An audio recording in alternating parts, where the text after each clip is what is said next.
The autumn rain drummed softly against the kitchen windows as Sarah Mitchell sat at her grandmother's old oak table, sorting through the final box of papers. 3 weeks had passed since Grandma Rose's funeral, and the Victorian house still held the lingering scent of her lavender perfume.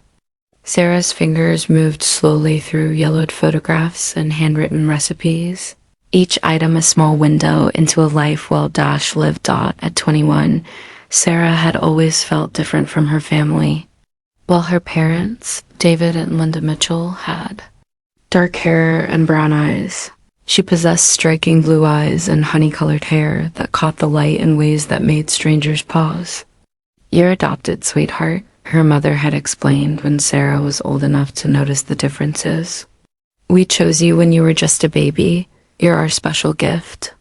The story had always felt complete, wrapped in love and acceptance. Sarah never questioned it, never felt the need to search for her real parents. The Mitchells were her family, and that was enough. They had given her piano lessons, helped with homework, and cheered at every school play.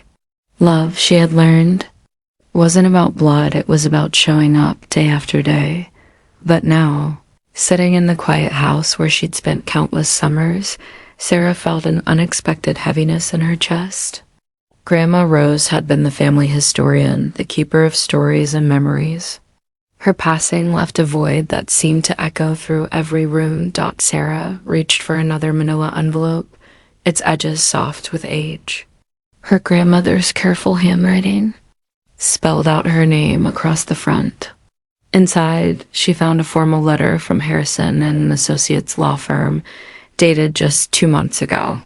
Her grandmother had apparently been making final arrangements, ensuring every detail of her estate was in order. The letter began simply enough instructions for the distribution of jewelry, the house, and various family heirlooms. But as Sarah read further, her hands began to tremble. The words seemed to blur and dance before her eyes. Regarding the matter we discussed concerning Sarah Elizabeth Mitchell, born Sarah Elizabeth Rose Thompson on March 15th, 2004, I have prepared the documentation, as requested. The birth certificate, hospital records, and photographs are enclosed in the sealed envelope marked for Sarah's eyes only. Sarah's breath caught in her throat. Thompson, Rose Thompson. Her middle name was Rose, named after her grandmother. She'd always been told, but Thompson?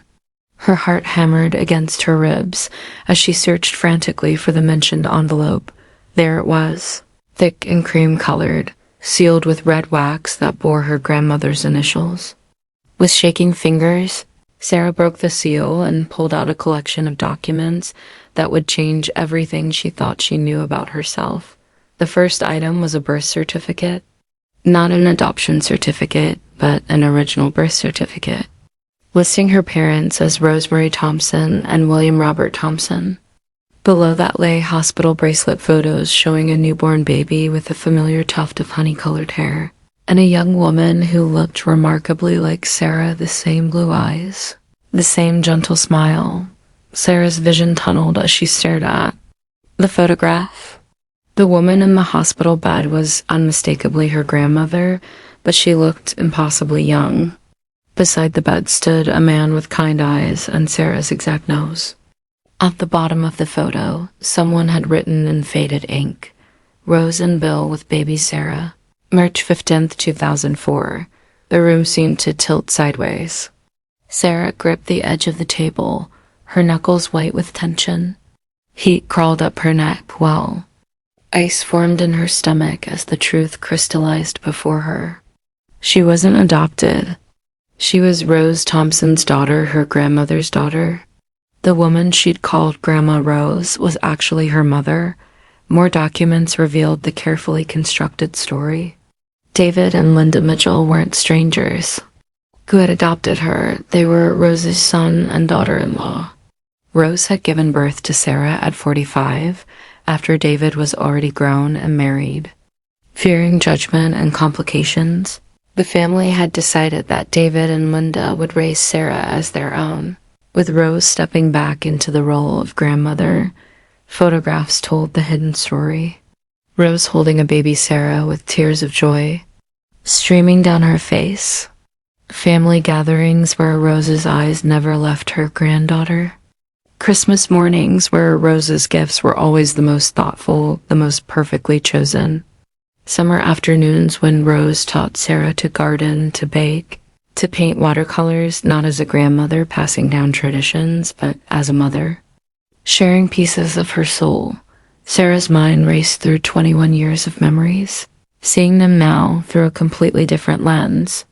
Rose's fierce protectiveness, the way she'd worried during Sarah's every illness, how she'd cried harder than anyone at Sarah's high school graduation, the late-night phone calls just to hear Sarah's voice, the inexplicable bond that had always felt deeper than typical grandparent-grandchild.